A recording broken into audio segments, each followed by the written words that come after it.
আজকের এই গল্পটি শোনার পর আপনারা নিজের প্রতি কোনো অভিযোগ থাকবে না। একবার এক অন্ধ বালক একটি ব্যাংকের সামনে বসে ভিক্ষা করছিল। তার সামনে একটি কাগজে লেখা ছিল, আমি অন্ধ, আমাকে সাহায্য করুন। সকাল থেকে তার থালায় মাত্র অল্প কয়েকটি পয়সা জমেছিল।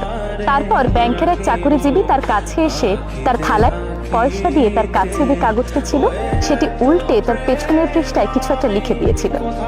তারপর হঠাৎ করে আশ্চর্যজনকভাবে সবাই তাকে সাহায্য করতে লাগলো। তার থালাটি অল্প সময়ে পূর্ণ হয়ে উঠল। তারপর সন্ধ্যাবেলা যখন অফিস টাইম শেষ হলো, লোকটি বের হয়ে যাওয়ার সময় ছেলেটির সঙ্গে কুশল বিনিময় করলো। ছেলেটি তার কণ্ঠ শুনে চিনতে পারলো এবং বলল, আপনি যিনি আমার কাগজের লেখা পরিবর্তন করে দিয়েছিলেন? আচ্ছা, আপনি কি লিখে দিয়েছিলেন যার কারণে সবাই আমাকে বেশি বেশি সাহায্য করতে লাগলো? তখন লোকটি বলল, আমি একই কথা লিখেছি যেটা তোমার কাগজে লেখা ছিল, আমি শুধু ভিন্নভাবে আমি সেখানে লিখেছি, আজকের দিনটি খুব সুন্দর। দুর্ভাগ্য দেখে আজকের এই সুন্দর দিনটি দেখতে পাচ্ছি না।